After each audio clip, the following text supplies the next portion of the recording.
أعوذ بالله من الشيطان الرجيم. بسم الله الرحمن الرحيم. الحمد لله والصلاة والسلام على رسول الله. أيها الإخوة الكرام، السلام عليكم ورحمة الله. وقد درس ويس 32 من دروس شرح موطأ الإمام مالك رضي الله عنه. يلقب بعدة ألقاب كما تعلمون. يلقب بلقب عالم المدينة، عالم المدينة. يلقب بلقب إمام دار الهجرة. هذا الديوان من الدواوين العظيمة في الإسلام، وهو موطأ الإمام مالك.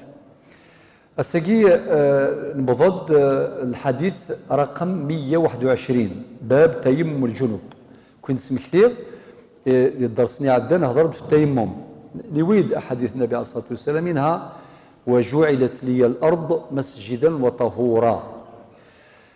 ربي في كيس الهدية النبي صلى الله عليه وسلم يجعل الأرض يكل قاع ربي يكل مسجدا وطهورا.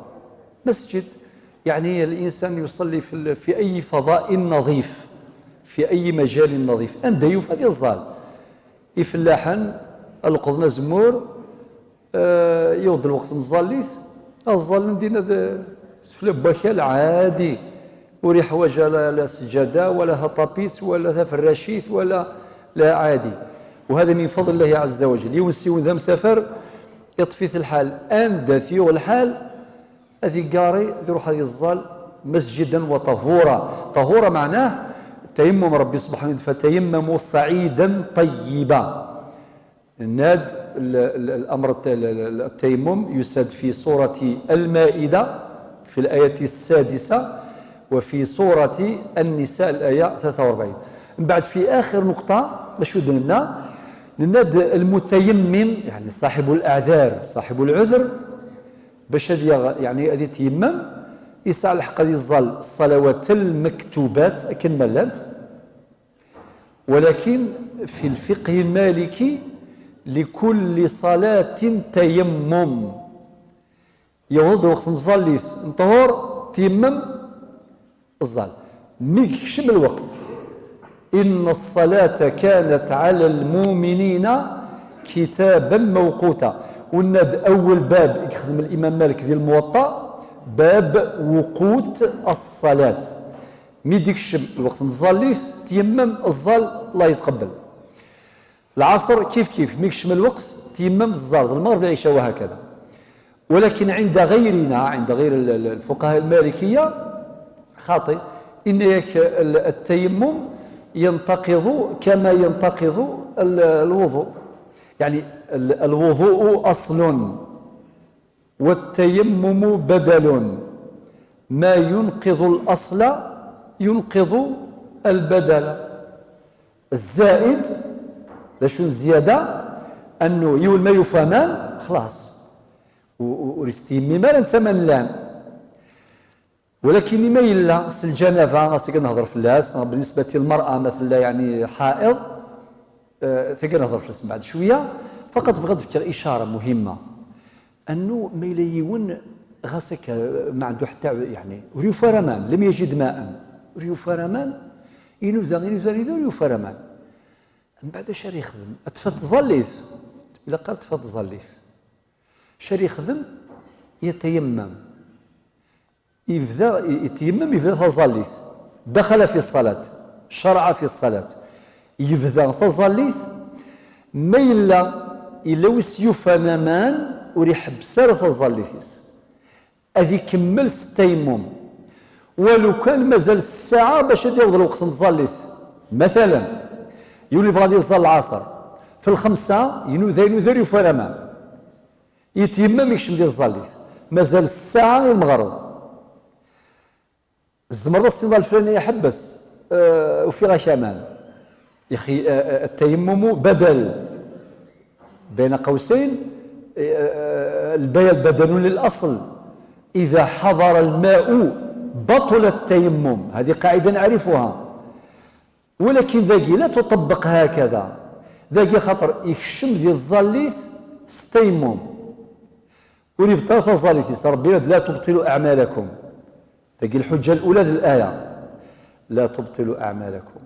تفضيل التظليث وحب السلام لذلك نفتح من بارونتيز قوس للندى الخوا حذري من الوسواس. الوسواس هذيك الشمس تبورتاي كل حاجه كاين يا رفير رفير هذيك مكان الشك رفير يوض النيو دميم ذاكي مين خدمه كني في الوضوء ميليو يوض الوضوء سي بيت الوضوء يبضل دردا المكتاد وتسو ورخدي مارا مسح الراس ذا شريخ تفهمي السؤال هاكي يا اخي مسح الراس يقول لك مسح الراس هذا من الاعضاء القرانيه ما ذكر في القران معنى ذي الفرض ماشي السنه ماشي ديال الزغيق السنه ذي الفرض شري يخدم الناد يسعى الحلول.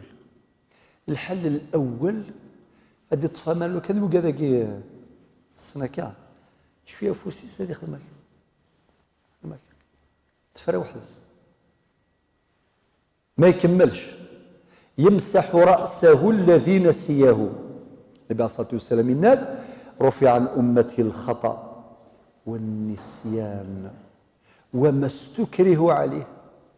أنت نسيت ربي دين القرآن واذكر ربك إذا نسيت تصوض مادام تصوض تمكتظت مسح رأسك وفقط وضوءك صحيح. إلا الحلو السين أتمسح هذا الرأس وتكمل الأعضاء يسند فيرس يعني تمسح الراس ومن بعد غارس مزاغيك من بعد يضارنيك يعاود اسم حفاظا على الترتيب. إلا الحلوايض داوض كلش ولكن كنا اللي وريت سمالت النفس يتسمل دائما خويا كاروفير لكن كاين يا روفير ادعي وذا كل شيء ولكن حذاري افيك لو طون ما تغاب ثموسني يغاب الفقه اسمك ديش من الوسواس كلش ديال الشك فصلي في الشك تروح هيك الفاتحه تصوت الركوع تصوت السجود تصوت التسبيح ما رمضان كيف ما كل شيء ديال الشك. لذلك نناد ما يليون الا ما كالسلامه يتمثل يفذا تظليت التيمم وريح بسرة تظليتيس ربي لا تبطلوا اعمالكم تخدموا النيه دايم والنيه من مقاصدها الجزم من مقاصدها الحزم من مقاصدها التمييز يكفى والو الا الدليل وايض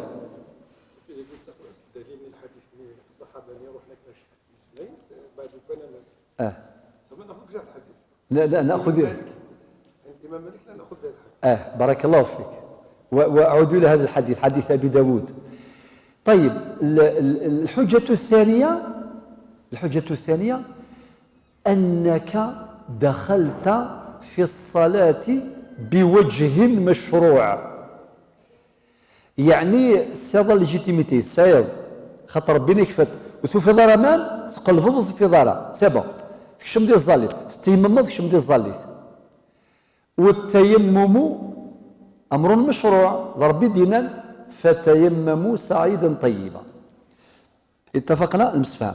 فبلغة الحديث ذكرني به أخي الكريم مدينة في حديث أبي داود وقي شوف لذلك من قواعد المنهج لا ميثودولوجي إلى قد ضاك النصوص ذي القرآن والسنة سوف ضمن كونكليزيون سمحتي ذي القانون ان جوريست وريزما دي سوف ان جوجمون لو جوج مثلا اما ديال كل تكست ديال الكود سوف ان جوجمون حيث ان وكذلك في الفقه وزمان سوف ان جوجمون وبعدين مادام السعاده رورك ثمو سنين صافي بعدين اكنك يغ الحال تتصرف. صحابيان ذهبا في سفر ولم يجد ماء سين الصحابه وفين رمان من بعد اشو خدم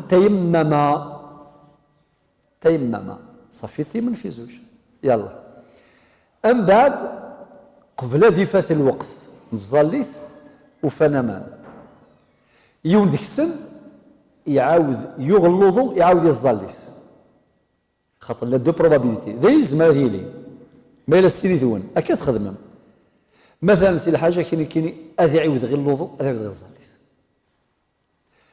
مثلا كاين خاطي يمكن اسميك الشمغ ديال الزليت الزله سوذم اشرعي شرعيت الزله ستيمون فتيمموا صعيدا طيبا، والتيمم بدل من الأصل.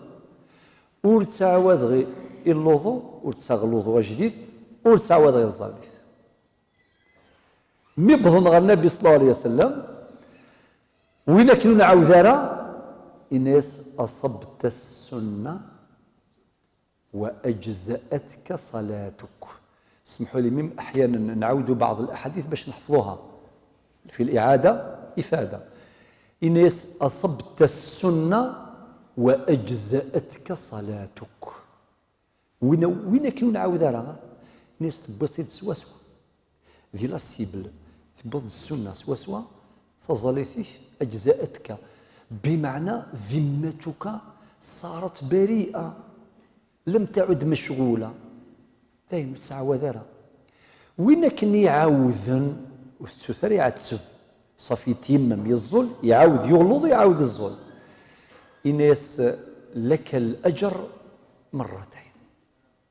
تفرح ميسين خاطئ تفرحنا الحمد لله.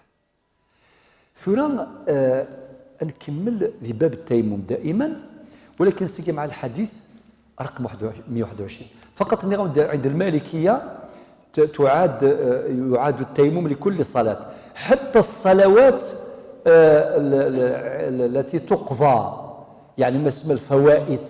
ما يبغى هذه الظل يظلين غسل كوسي عدن وري الزولار غاشو وكذا كيف انت تصلي ثروطار ثوري يبغى هذه الظل نسى التيمم ورسالة أثناء الجنابة يسعى العذر والزميرة ذي يغلظ والزميرة ذي يغتسل أم كسنيني أسنيني أثغر متصلي فيك أم كل تصلي تيمم ثغر متصلي في الصباح الفجر تيمم أرنو تيمم وايض يظهر تيمم إلى العصر تيمم إلى المغرب تيمم إلى العشاء وصار التيمم شرحي في الدرس عدان ذي سهل ماشي ذي وار ثورة. وطبعا ولي تيمم من يسعى الحق باش ذي القرآن يتيمم ذي القرآن عادي يتيمم يخم الطواف حتى في البيت العتيق يعني ذي مكة المكرمة يتيمم يصلي النوافل يتيمم إلى آخره. بالنسبة للعشاء هنا مثلا وين يتيمم من العشاء ورستيمي ما راه يشفع ذي الوتر خاطئ تيمم من كان العشاء يجزي. ما في رمضان يزمر ذي الظل 20 ركعة تراويح 80 يظل عادي يدير الشفاعة الوتر بتيمم واحد، إلا إذا انتقض لسبب آخر لناقض من نواقض الوضوء اللي هي نواقض الأصل وهي نواقض البدل، يعني ناقض من النواقض الأخرى. يصلي لا يعيده. سؤال مهم بارك الله فيك. يبغى يشمل الجامع هذه يتيمم. شكرا بارك الله فيك. سؤال مهم. يتيمم وبعدين يدخل المسجد ويبقى به فيصلي به بشرط أن وقت الصلاة قد دخل هكذا. فردك الشميون يخم تيمم ذي برا ويزول المغرب هذيك الشمس تيمم من هذه الزال عادي وذيروا النوافل وذيروا الرواتب وذيروا شو يبغى عادي. نستطيع الحالة الجنوب انه يمنع دخول المسجد. اذا كان تيمم دخول المسجد بعد ممتاز. الور اللي يكون فيها على جنابه ما يدخلش المسجد صافي سيتيمم خارج المسجد ويزم هذه وزاره مشطوح كان كيدير جيفيس مش ما وزاره مشطوح هذيك الشم التيمم صافي شمد بطريقه مشروعه. هذا نوزروا الله يبارك التيمم هذا مشطوح عادي هذا يجزي. هذا الحجر يجزي هذا تيمم مشطوح في الطفاره معلش هذا الله يبارك هذا يجزي. واللي راهم في المسافرين يسافروا مثلا في الطائره وكذا كيف همي خالد تخلص وزرو عادة في العمر في الحج شحال غاشي يخدم المشاكل قني هذ كوفرين ذي 200 سن ذي 400 سن داخل لافيون باش هذا الوضوء باش هذاك من الاحرام دخل من الاحرام السن سي لافيون زعما المشاكل يقدرون مادام يغفل الفقه تديزيكيليبري لافيون تروح التوازن يزمر ترغ لافيون لما صني بوامان كل يوم يمشي تسغل الوضوء يولي ديزيكيليبري دينا يضيق الحال وكذا أزرا ماكي هذا مشطوح ساعة دي ثاكوا لي فواياجور ياكو قاعدين المعتمرين هذا خدم تيمم يسهل كل واحد يحكي مع 20 ثانية ميم با أنت مما كون الظل عادي ظل ركعتين ينيك الظل الصلاة الفروضة، وطبعا ذاقي مع التخفيفات التي ذكرناها فيما سبق. نعم. شيخنا كاين ظل صلاة الجنازة بعد من الجمعة. تيمم الجمعة هذه الظل صلاة الجنازة بالتيمم اللي كان الجمعة. الظل مكون صغير ذاقي الشيخ كان ريفغل يبقى يظل في مكانه، هذه قيمة قم كانيس، ويصلي صلاة الجنازة بالتيمم نتاع صلاة الجمعة. ثم ساقي باب تيمم الجنوب، حديث رقم 21. حدثني يحيى عن مالك عن عبد الرحمن بن حرملة أن رجلا سأل سعيد بن المسيب، الناد يجوز باش سعيد بن المسيب، ولكن هو من أهل المدينة، ولغة أهل المدينة تنطق المسيب، هذا هو الصحيح. سعيد بن المسيب عن الرجل الجنوب يتيمم ثم يدرك الماء، يون هذه الجنابة يخدم تيمم وبعدين يفهمان أمشي سينا. فقال سعيد: إذا أدرك الماء فعليه الغسل لما يستقبل، يؤكد ما قلناه، بمعنى يون يتيمم يزول إلى الجنابة، يتيمم يزول، أم بعد يوفى البحر نغ يوفى لا دوش نغ يوفى ويتعاوذ راه إنك لما يستقبل، يعني أذي يغتسل هذا من الجنابة لما يواني ديثدون الظل يدي يثدون، وسي قرارة غادي يعوذها في قديم مني خاطر زوغ كان ستيمون. قال مالك: في من احتلم، وين يحتلم؟ الناس وهو في سفر، الزمر ديال اليون في سفر يحتلم، طبعا يحتاج هذا إلى الوضوء الأكبر، يحتاج إلى الطهارة الكبرى، ولا يقدر من الماء إلا على قدر الوضوء، وهو لا يعطش حتى يأتي الماء ثم يتيمم صعيدا طيبا كما أمره الله. ونناد باللي وهذا ذكرنا فيما سبق، ما يليون يحتلم يعني صار على جنابه، وبعدين يسعى مان أين كان الوضوء مثلا يسعى كان شو طبا ماني الحوايج كان يثيسيث أثني حرز وكذا يثيسيث ثايا، ولكن خطر ما لا يفوذ ما لا يشاض ماشي سوا كالنا صوزورا يكسياض فاذني ناس، ولكن الوضوء يسعى البدل التيمم، ولكن فاذ الشياض ويسعى البدل. لذلك شرعنا حكيم ومنطقي بلغة المنطق لا لوجيك سي نورمال.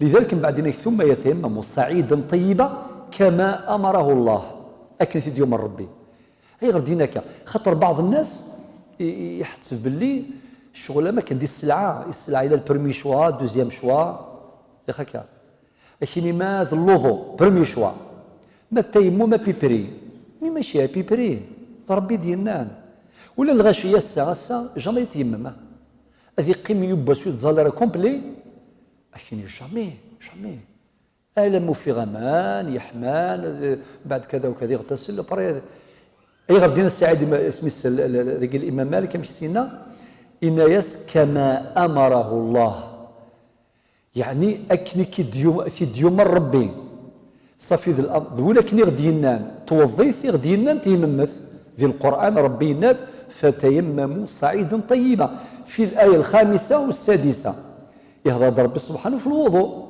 ذي نهاية الآية السادسة يهضر في التيمم، ويكذي ذي الآية 43 من سورة النساء. ثم نكمل باختصار لأن تصل أحاديث قلان، فنروح مباشرة إلى طهر الحائض بالنسبة للمرأة حينما تكون حائضا. أيضا ما قيل عن الرجل الجنب نقول يقال أيضا عن المرأة الحائض.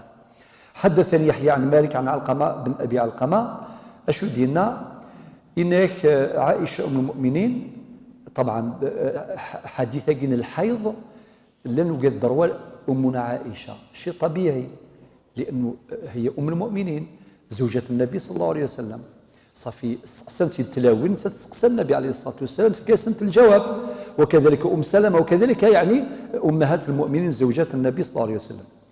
أدولغ إلى نهاية الحديث 127. وسئل مالك عن الحائض، تقريبا الخلاصة راهي هنا.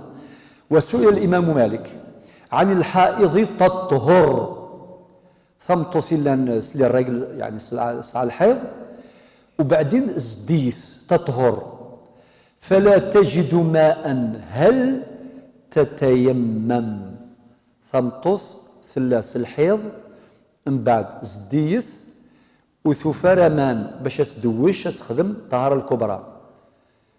إيش كتزال التيمم من غتسقي ما لما ثوفا ومان بالك من بعد يوباس نغ يومين نغ ثلاثة لا ندري.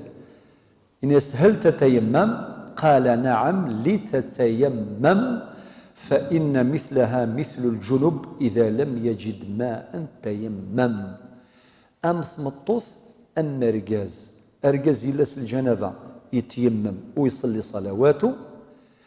ألما تيسرت الأمور باش هذه يفهمان وذي يخدم الجنابة يرفع الجنابة الطهارة الكبرى والله يبارك من بعد عادي. وكذلك تمطوث ما إلا الحيض من بعد زديث وثفرمان أتزال التيمم ألما ثفرمان أم نسث أم رجاز كيف إلى غاية وجود الماء. إلا ذغيون الحديث رقم 128. حدثني يحيى عن مالك أنه بلغه، هذه من بلاغة الإمام مالك، أن عائشة زوج النبي صلى الله عليه وسلم قالت في المرأة الحامل ترى الدم أنها تدع الصلاة. ذاك يثمث الحديث مهم جدا ويثير جملة من المسائل. على رأس هذه المسائل هل المرأة الحامل تحيض؟ شوفوا تسي الحديثين أستعوذ. قالت أن عائشة زوج النبي عليه الصلاة والسلام قالت في المرأة الحامل ثم تثل نستذيست ترى الدم ولا يذمن أنها تدع الصلاة. معناه السؤال مطروح هل ترى إلا ثم تثل نونسانت تزمر تسعو الحيض أتيدسنت للراجل نخاطي ذاكي ثناياس تدع الصلاة معنتها يعتبر ذلك الدم حيضا. أدوغ الحديث 129. وحدثني عن مالك أنه سأل بن شهاب عن المرأة الحامل ترى الدم قال تكف عن الصلاة. ذاكي يستدع الصلاة سيدة عائشة ابن شهاب يستكف عن الصلاة يعني صلى. قال يحيى قال مالك وذلك الأمر عندنا. السؤال مطروح ثمطوث لكني نزرع يثمثن ثمسة الحيض تسعى العلاقة الأحكام الشرعية كثيرة منها الطلاق منها النسب. ثمطوث ما يفريس ورقازيس أشحال قلقة تقيم ذي المدة زمرة دير بلا الفاتحة بلا العقد 3 قرون. ربي دينان يتربصن بأنفسهن 3 قروء 3 قروء يعني ونرقز ميفريت مطوثيس استنيض يند ربي 9 ثمطوثاكي العدة قرص العدة استقبيتاكي نقارن كون العدة ربي العدة ربي ميم ثمطوث ما إلا يموت ورقازيس تقيم 4 شهور و10 أيام ميم ثاكي العدة. ذا شو العدة اسم عدة المتوفى عنها زوجها. ذي العدة وميموت ورقازيس 4 شهور وكذا 10 أيام. ذا ربي دين القرآن يتربصن بأنفسهن 4 أشهر و10. ذي 4 شهور و10 أيام ماكي الديفان ما استذيستي ثلا أجروذني ناقششني ناقششتني تنسب ينسب إلى أبيه المتوفى. نكون هذا سنيني ميساقي ذميس الفلاني صح؟ أكد الفلان تقع صافي من مقاصد العدة إثبات النسب. مسفهام لو كان ولاش العدة ياكي لو كان مثلا يموت ورقازيس كان تعاود جواش سمانة نغاش تعاود جواش من بعد تسيلي ادفانس ستاديست الزمرة سنيني صافي ثمطوث أقشيشاكي برقازة كين تورا انسى برقازة مزوارو صافي النسب يروح لافيلياسيون تروح اتخلط بارك الله في سور الترم اتخلط وذي الشرع يمنع اختلاط الانساب يمنع سي انتردي سي بور سا لادوبسيون التبني حرام هي غرض باش لي كي لا تختلط الانساب واش تخلطني يكون ما ديالسيونا ديال واكروز ماشي ذميس اسياتي يكتب لي غير فامي ناس ذميس مع الوقت هذا يمثل ليريتاج كلش شحال الامور يضرون ابارسي قرواكي كي مولانيو ادي فوق الخبر كيلك بار فيهن غذيهن اسيني واكي ماشي دي مولاني من بعد بالك بابا سيموت ذو حريم ما سني تيدي ربنا سيني لا قد ينطيذ تسنو ثروي في اللام إلي تيذت تولا مي ندخل في الشرع مي لو كان ندخل في الشرع هذه زرتي دي لوان هذه تسيمغور هذه زرب اللي نسى ماشي ذي باباس ماشي ذي ماس وكاذني ربانتيد كفاله ريكو ليغال كفاله اثني حمل واثني قادر وذي عيشه كنت سيد تاقي نورمال ماشي المي بضع 20 سنه 40 سنه ولا ما جماعه الخير كيما الا شحال داكي دينا باك دي وجيل نورمال يكرد يفاد بذا وجيل نورمال الحقيقه ولا ما الا رزايت تنقبل ذي الوقتيس ذي الوقتيس ما يعدى الوقتيس تنقبل راه كاين ماشي هكا هذه اللي ونسينا غا يسعى باباس نغ يماس مي تساولوا الو سعديد كان يما يما كاسندي في بحير تتموت المي عدى شهرين تبضض عندها لا يما ويماك تموت ملي تموت شهرين كي عدى مشاري لي شوك مما ذي الوقت الني لا غاشي دي غريفن يبغيت الخضار باللي موتني ما ولا نسن رول انسلو ميم طون لاتموسفير كيف ديوث انسلو ياك صبريت مصبر نبعث نورمال عادي ما دياس هذه زرب لي يماس داين ولا شي صاب باباس كان سمحت لي في غير خما لا بارونتيزي كتسمغور ولكن هذه الحقيقه صافي العده 4 شهور 10 ايام والشرع يناد باش لا تختلط الانساب حذاري ثوات تخمم في ليكوغرافي حذاري بس ليكوغرافي لا تكنولوجي نو واقي ما عنده حتى معنى زيرو خاطر ثقيل لو كان فتح لا بارونتيزي كذا نكفو يرا انا عامه ليكوغرافي شوف الزمن ديال ضروك هذا كون طبق الشرع يناد يتربصنا بانفسنا 4 اشهر و10 يموت يظلي رقم 4 شهور 10 ايام يلا تبغى تعاود الجواج تاعي ربي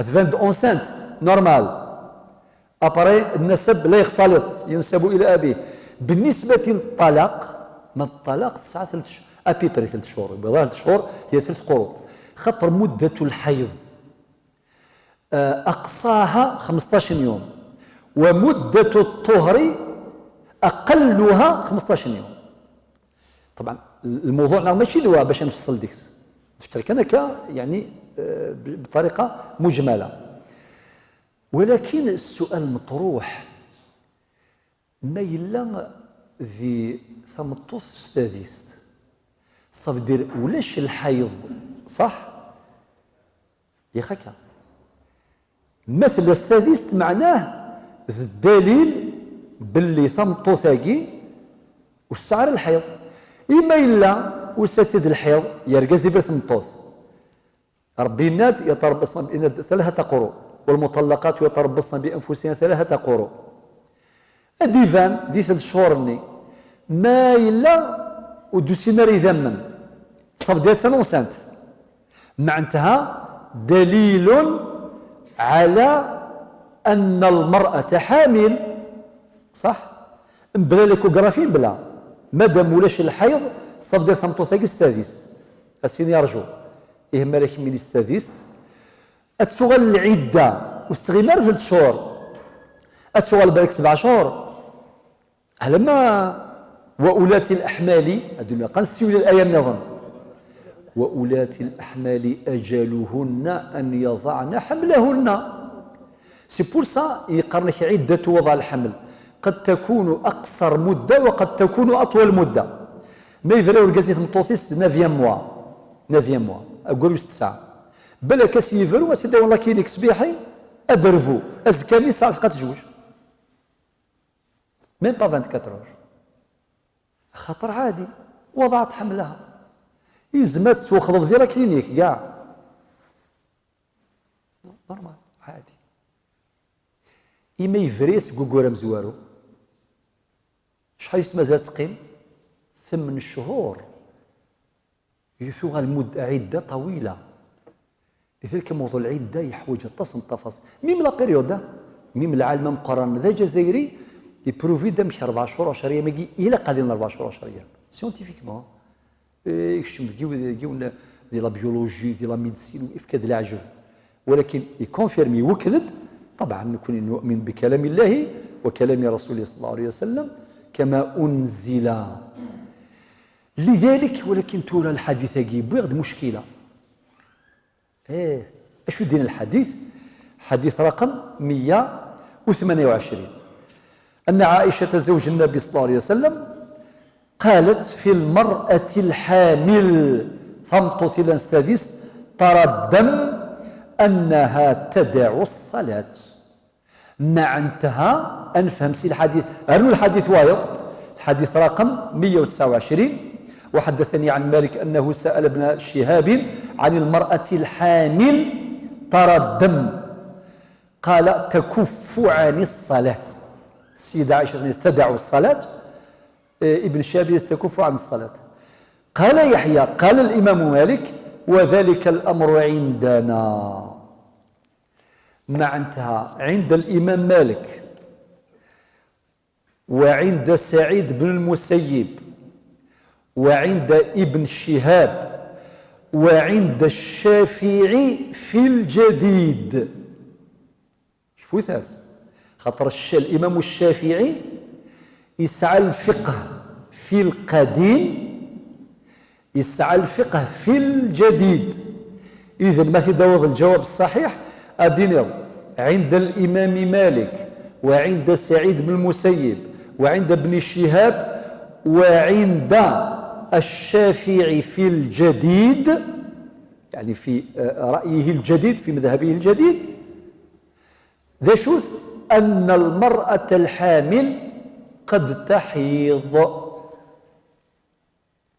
رغم أن الحيض هو علامة لمعرفة براءة الرحم. هكذا يقول الفقهاء تعرف براءة الرحم بالحيض. ولكن هذا وعند الباقي عند الإمام أحمد وعند أبي حنيفة يقول لك لا الدم الذي يأتي في فترة الحمل ليس دم الحيض يكون دما آخر سنشير إليه بعد حين. وعند التحقيق أن في دم الحيض قد يأتي في القليل النادر وإن كان الغالب أن دم الحيض لا يأتي عند الحمل. طيب نفتح قوس شحال الزمر اللي يقيموا قروي تعبط الناس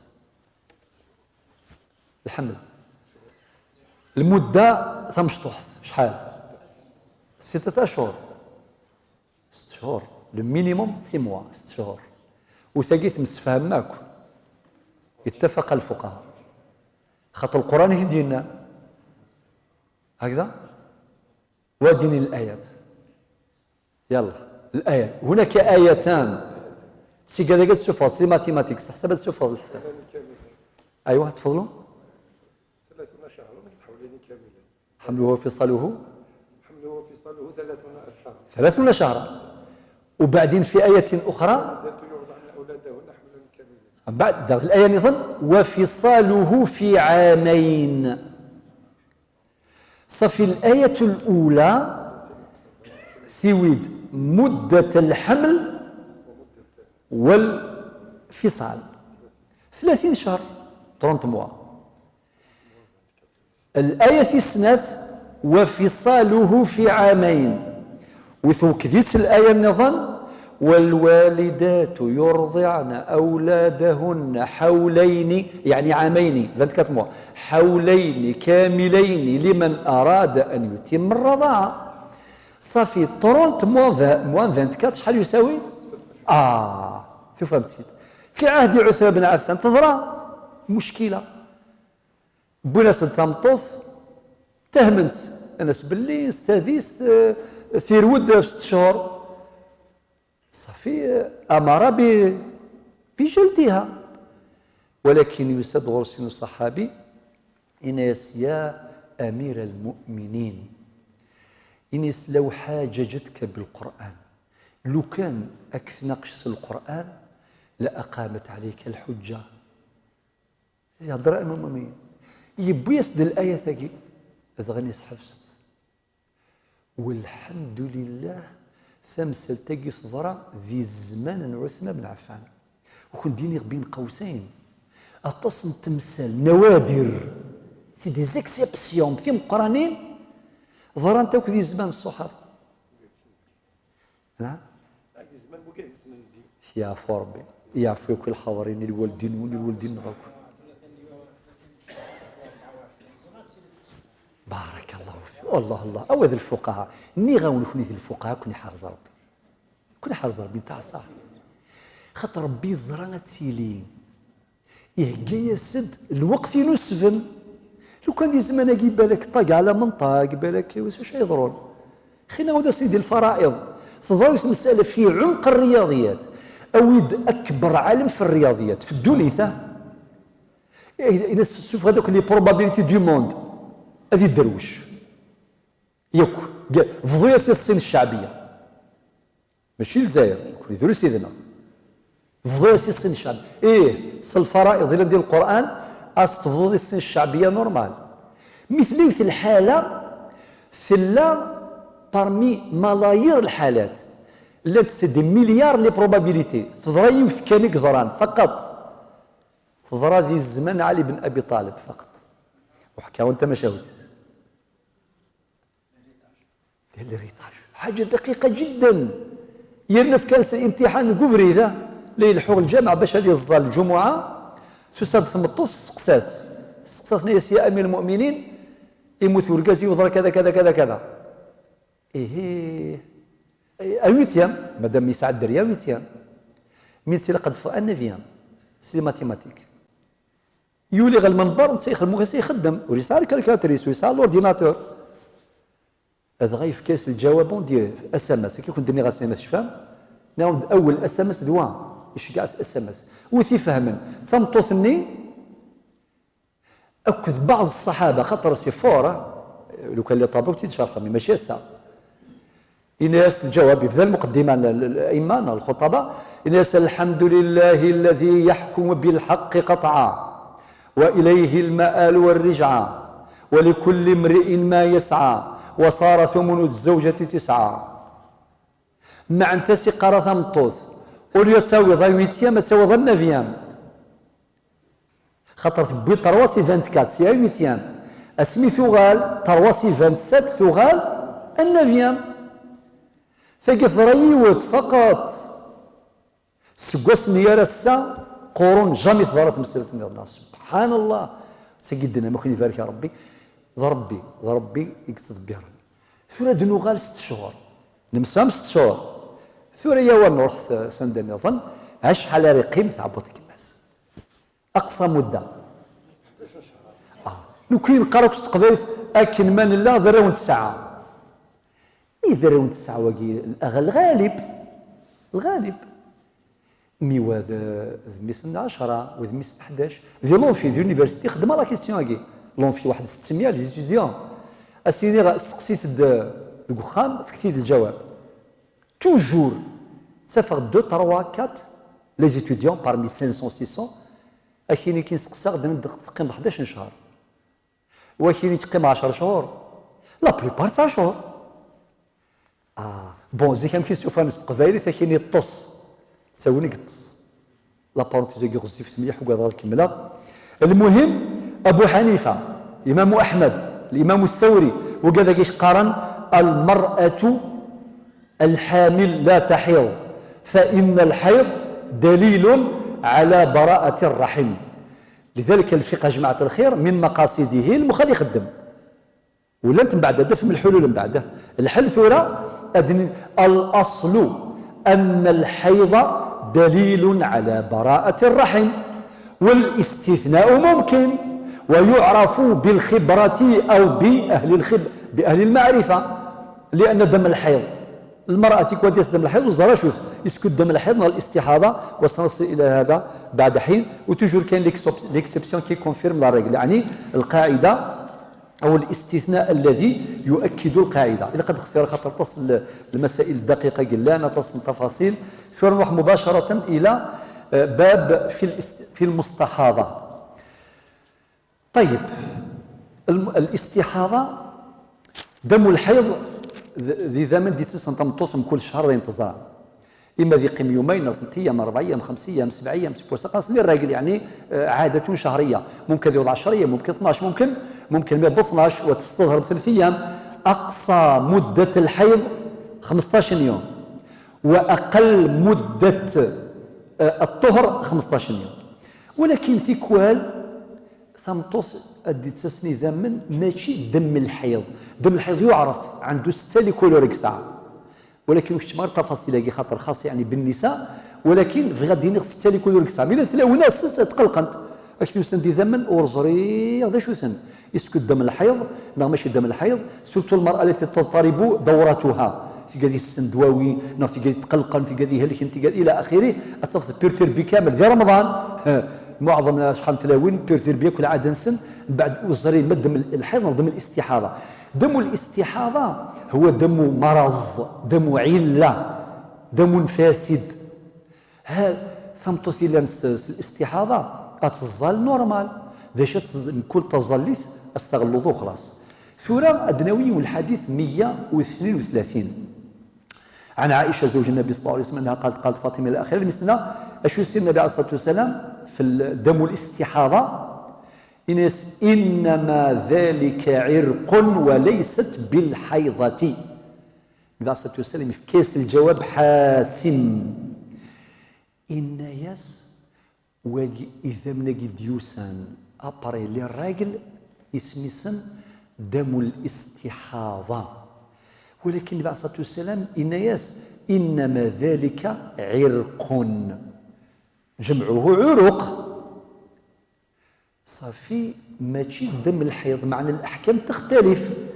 لذلك بعد شو سيدنا النبي عليه الصلاة والسلام فإذا أقبلت الحيضة فهمتوا مثل ديس الحيض الناس فترك الصلاة وتزلرا تزمرا ما كانت تزران، ولكن سبحان الله تخفيفا على المرأة فظلي تسقط يرى، ولكن رمضان تغرم شحال تلاوي إذا رمضان 6 أيام 7 أيام من شحال تغرم، فظليت خاطئ خاطر فظليت 5 صلوات في اليوم هذا يرهقها، ورب سبحانه وتعالى وما جعل عليكم في الدين من حرج يستخفف تلاوين أشو السنة ذاك النبي عليه الصلاة والسلام فإذا أقبلت الحيضة فاترك الصلاة فإذا ذهب قدرها والسنة المدة 3 جور 2 جور 5 جور 7 جور قدرها خاطر في مخالف التلاوين فاغسلي الدم عنك وصلي كسكن يذمن الظال معنوينا اسم دم الاستحاضة وذاك يسمى ذلك عرق أي غدينا عرق ذاك حاجة مهمة جدا يون ديون ما فغندي ذا من ذاك سي العروق تجرحوا اسكو تعوض الوضوء تعوض الوضوء عادي يسمى كنت جرحوا ذاك زاري زارك يجرح يفغندي ذمن فانزار نهضرت فلاس فانزار يونيفونزر الرعاف صافي تعوض على الوضوء نشرح يفيد صافي اذا منقي الاستحاضه اما كنت اذا ما ديفانك سقفوس قضار فانا تدفن عادي وكذلك يسمى النبي عليه الصلاه والسلام انما ذلك عرق شوفوا سوى ولكن خطرين كمل الحديث وايض نحويج الحديث دينا ثورة النبي صلى الله عليه وسلم نروح الحديث وايض الحديث 136 وحدثني عن مالك عن هشام بن عروة عن أبيه أنه قال ليس على المستحاضة إلا أن تغتسل غسلا واحدا ثم تتوضأ بعد ذلك لكل صلاة.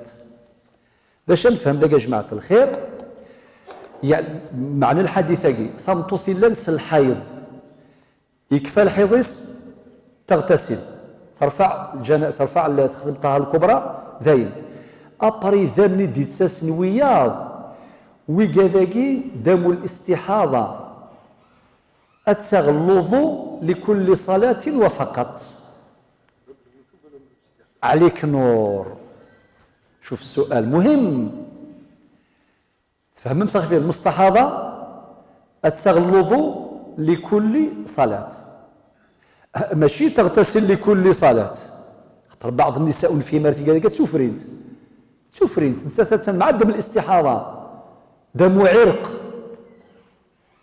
ولكن مسكين تمكل تظليت إلى قرادوش مكل تظل خطأ. الحديث كي إنك تتوضأ لكل صلاة. ولكن الشيخ حسن كان السؤال إنك هل ترى على سبيل الوجوب مع سبيل الاستحباب؟ نقول لك عند الإمام مالك تتوضأ لكل صلاة على سبيل الاستحباب لا الوجوب. الله الله الله الله رحمة. ايه تودي الشواقي ثوغ الوضوء يطهر صح؟ تتوضأ الزول أبرا تسني ذمن ثوض العصر تعاود الوضوء، ثوض المغرب تعاود الوضوء، سوى ما يخسرش الوضوء سوى النظم، إلا إذا انتقض وضوءها بناقض آخر. ما إلا إذا مناقي نورمال. ما تعاود الوضوء لكل صلاة على وجه الاستحباب لا الوجوب. غيرنا من غير المالكية قالوا يجب أن تتوضأ المستحاضة لكل صلاة. الدم تغسيله أتكسكن الدم ندايا، ولكن وضوءها صحيح. عند غيرنا من الفقهاء قال لك عند غير المالكية من باب الوجوب، عند المالكية إن أنت خاطئ.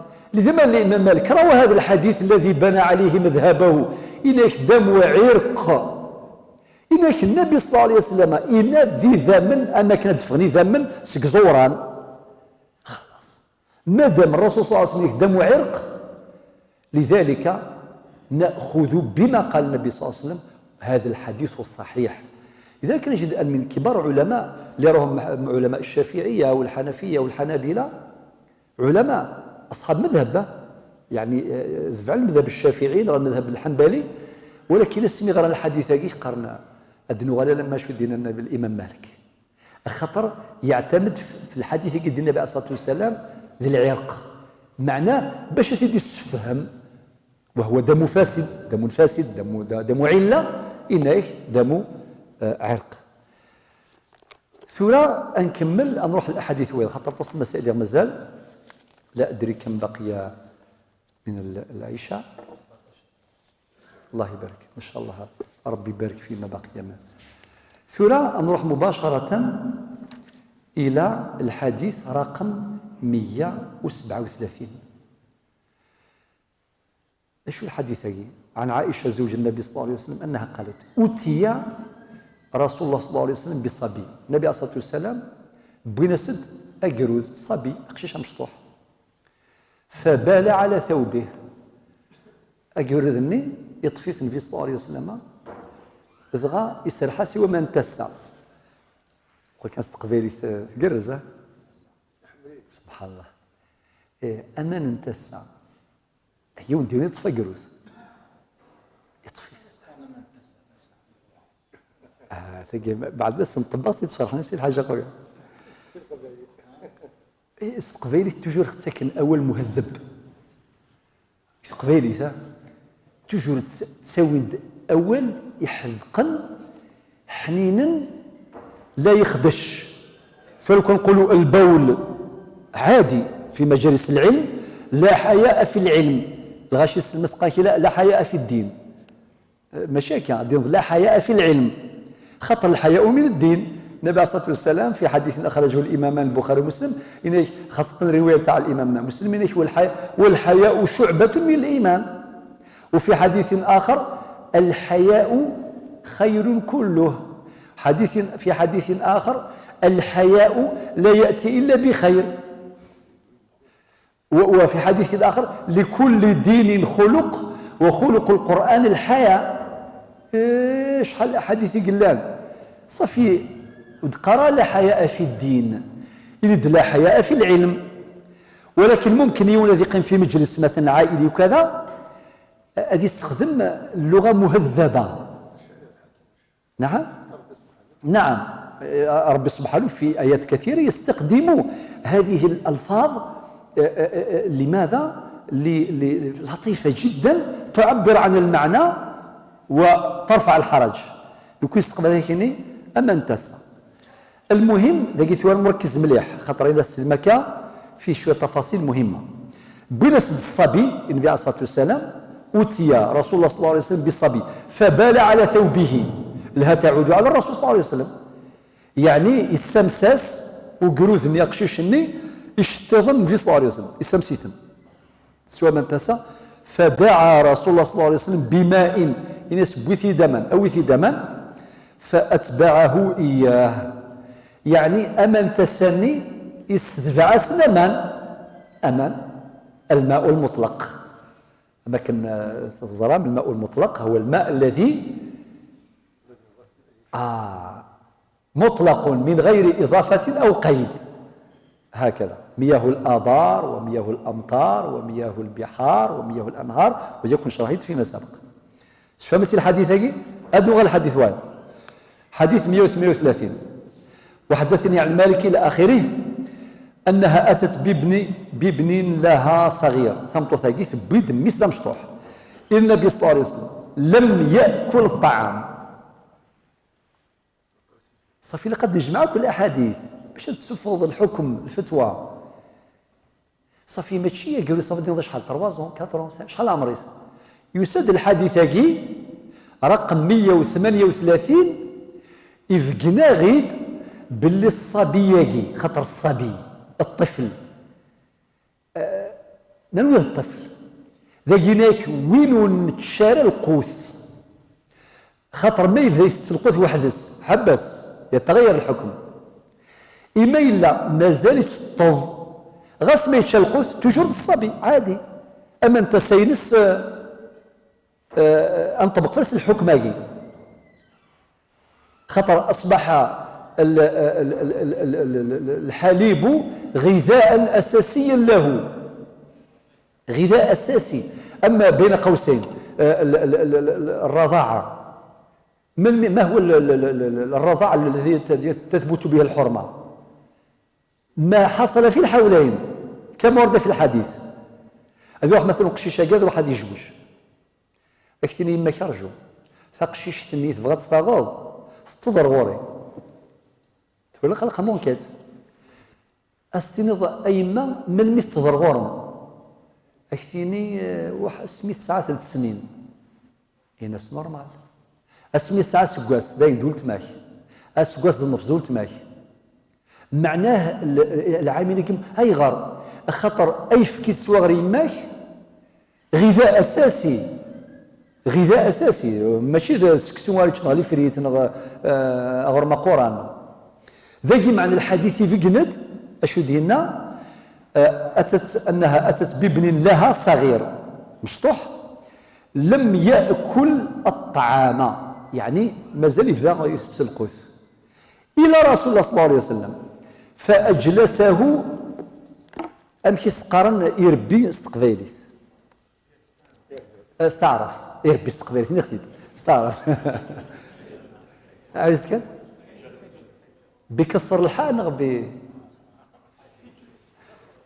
امي حجر بالكسر الخاء يجوز في 3 والاصح الحجر حجره اللغة الصحيحة حجره هكا إناس فأجلسه يعني النبي صلى الله عليه وسلم في حجره، الأصح حجره، ولكن عند البعض يجوز باش تقول حجره، ولكن على بالك حتى هذه اللغة دي سي دي نيفو، سي دي نيفو. فبال على ثوبه، أثناء غير عاودت يعني قشيشني أقروذني يسرح ومن تسا مثل تفكن في صلى الله عليه وسلم. فدعا رسول الله صلى الله عليه وسلم بماء إن يسوي في دماء أمان فنضحه ولم يغسله، كونفيرمي ذهن إنه فأتبعه إياه، ماشي غالو كان ديون غول السينار الشياكي أكيني هذيك ساكو سروالاكي هذيك سا قندور هذيك سا فرنوس ديري في ماشين لافي إنو صافي تمطوطي تربي انت كي تغص على الأحكام أكثر. إنا ياك ذاكي يستدفعس كان من ذاكي نضحاه يعني شغل ما كينورش السوامان ويفقن دينك ولم يغسله يعني يسقي في السردارة فولم يغسله باش يعني هذيك ساك الشك. ثورة غاد نغال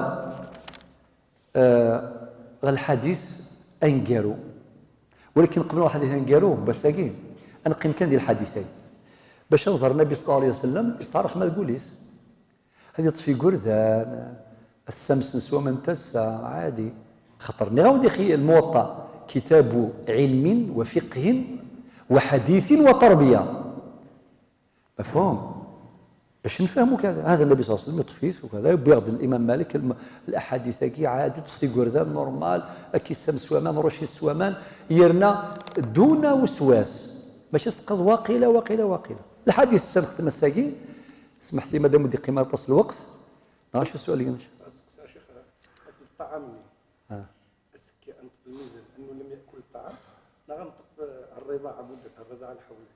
بارك الله فيك. السؤال المهم الجواب أن طف مدة الرضاعة خطر والوالدات يرضعن أولادهن حولين كاملين لمن أن أراد أن يتم الرضاعة. في سورة النساء رب سبحانه قال وأخواتكم من الرضاعة إلى آخره أن لا رضاعة إلا ما كان في الحولين.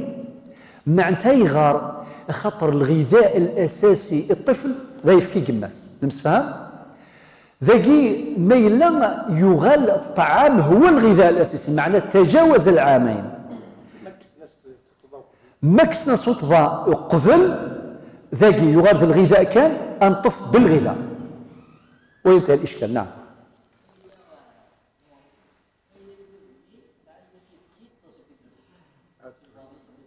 شنو نفس الشيء نفس الحكم.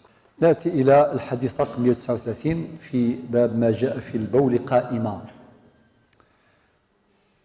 طبعا هذا فيه حديث يعني فيه كلام طويل، هل يجوز البول بالقيام أم لا يجوز؟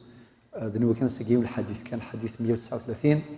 حدثني يحيى عن مالك عن يحيى بن سعيد أنه قال دخل أعرابي المسجد فكشف عن فرجه ليبول فصاح الناس به حتى على الصوت فقال رسول الله صلى الله عليه وسلم اتركوه فتركوه فبال ثم أمر رسول الله صلى الله عليه وسلم بذنوب من ماء فصب على ذلك المكان. مثلا ركزوا معايا مليح أين الدين راه كثير شوي وعر صافي ركزوا يذي مليح.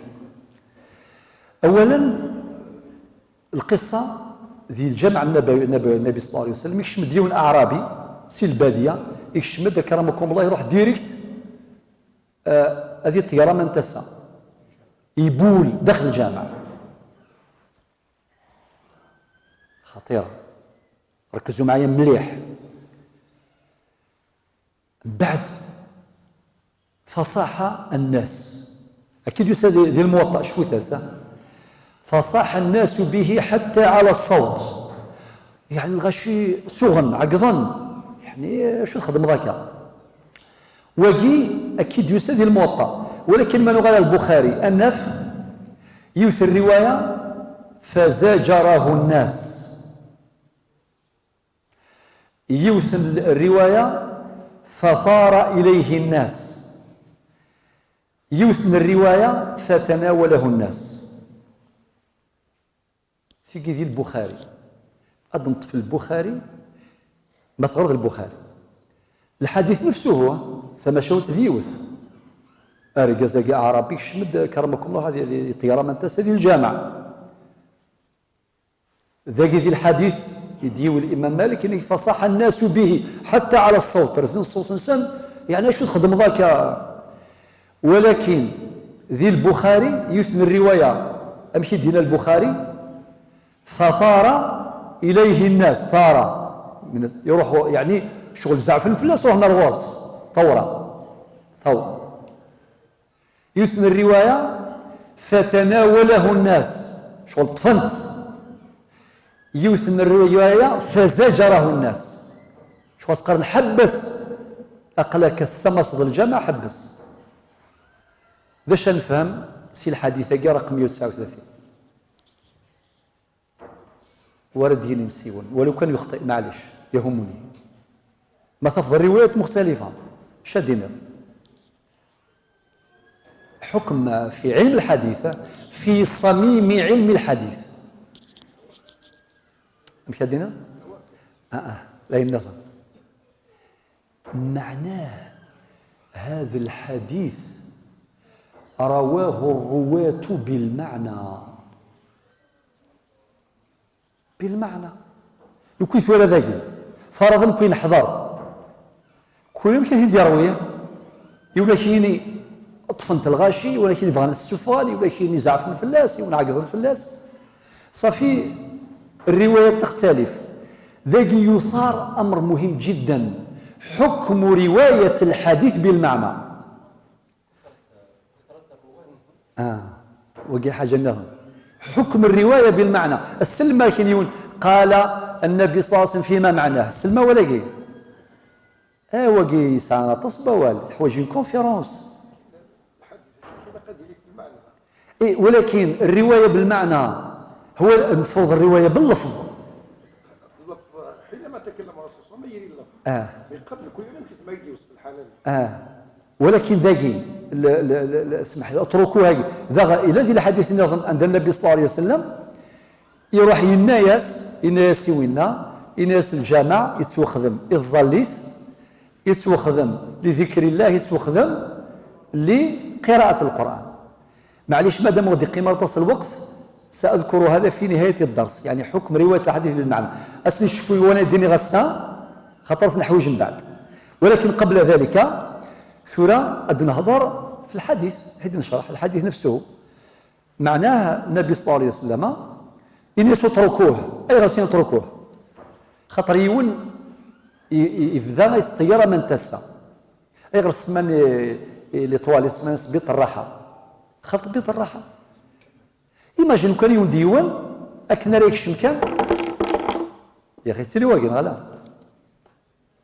يزمر دينا أتفقعض يا إما أتحفظ من تسا أكثر من الناحية الصحية أتحفظ ديمانيك ولا مدسا وكذند الشياكي لا سيونس وكذد باللي أمن تسا جيتنا المدفغناك ونهضرت في تمثالتاكي مد نهضر ما تشفان فين يعني الاستجمار ذاكي ذي الحلقة الموطأ صافي من الناحية الصحية ما يحبس من تسا قبل ذي فوق ضرت من الناحية الصحية ضرت راسونتينس ذا غير الضرر وايض ما إلا يحبس كان كني يزمر يستمسك ويمان يساكو صافي يغال ينجس ثوبه وبدنه ما فجت كان يسومس كان ينبم كان إذا ما صعد في الناس ترفضت دملطيد وكذا غادي يستمسك الجامع صح انت ذيهين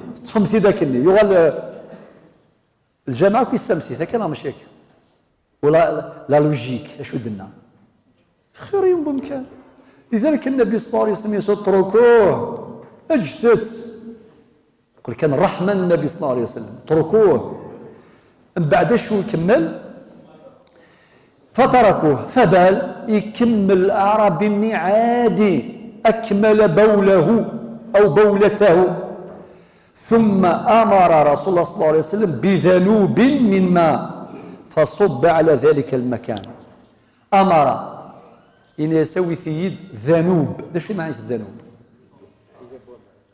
اسطل ولكن صبح شوف دقة اللغة العربية. أول كلمة الذنوب في لسان العرب يراد بها النصيب، النصيب، الحظ. أتفضل الورثة أستنض أنت حصتك هكذا، نصيبك هكذا، معنى ذنوبك هكذا. واللغة والألفاظ العربية تحتمل أكثر من معنى، الألفاظ مشتركة. ولكن الذنوب أكد يسري الحديث لا يطلق إلا على الدلو العامر بالماء. نسطل هذه اللي تشور هنا النبي صلى الله عليه وسلم ذكر ثمن أندى يسرحي ومن تسى وفلات ذايا. أم بعد أم خلقني يفرح، أليس كذلك؟ النبي صلى الله عليه وسلم باش ودا سيدنا من بعد ترد النصيحة إن هذه المساجد لا تصلح لشيء من هذا. صافي وترد التعليم باش هذا فضيون يخدم لا فيتاس، يخدم لاكسيدا يتسمى ساعات سي درجو شحال تخدم لا فيتاس 240 اتلوم الدين اش اخر او يصلي زيرجونس ميك فريش شغليس ابري في كاس النصيحه. النبي صلى الله عليه وسلم ان يسدعوه لا تقطع عليه بوله تحبس والزرم الحكمان الناسيد ابري يروح رويني يهضر ستاويل إن هذه المساجد لا تصلح لشيء من هذا البول ولا القذر.